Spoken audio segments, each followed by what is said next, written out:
So, David, why don't you start? If you had to write a quick card on it, what would you say? So I would say that it is a fruit forward, creamy strawberry wine with pretty good tannic structure, um, medium plus acidity, so it's not over the top, but it's definitely carrying the wine.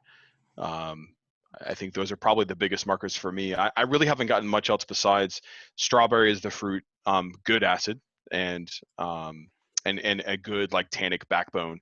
It's not like over gripping my mouth, but I'm getting that like tingle. Like it's kind of like micro gripping my gums a little bit, but it's not, it's not for a Syrah, I think it's really finessed. Now, now that I know that it's a Syrah, whatever grape is blended with it or however they did it at that alcohol level, it works really, really well. That would be my summarization, personally.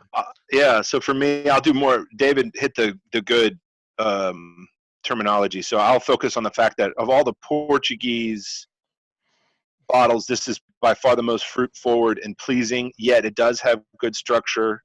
And it just makes me think that I need to continue to trust looking into Portugal, because if they can take the Syrah and blend it a little bit and do this, there's most of the time when I have Syrah, I don't like it too much. So I'm really excited to see this as a table wine, but still with a good balance that most table wines, it's gaining in strength now as I'm drinking it, as opposed to getting weakening. So it's and like in terms of value for like balance of a wine, I cannot think of a better bottle. Like the Evodia is close to, but like this has acidity and tannin and fruit, and it's not too heavy, and I really like it a lot.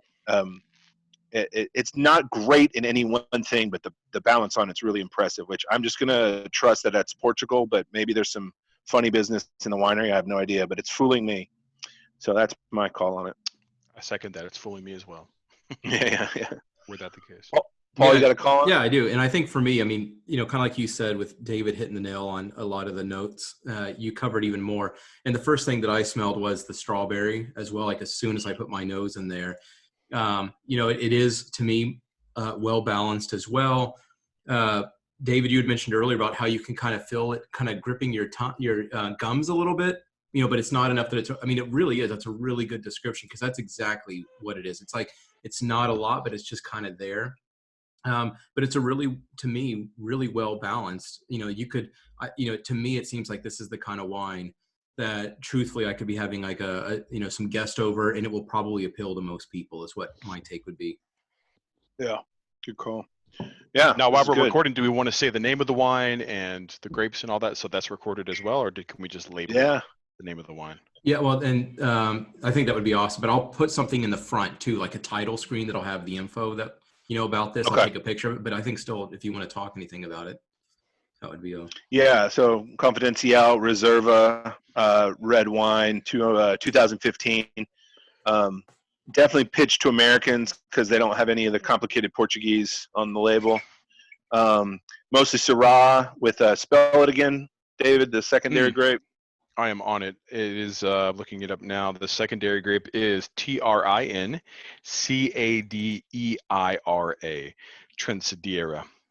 Trincadera. Yep. J. Oliveria Selections, which is a pretty decent importer. It's a general. They don't note a parcel. It's basically just saying this is Portuguese red wine, which means it probably came from all over. And that's and 13.5% alcohol.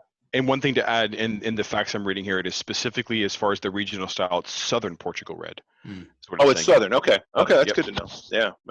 So there you go.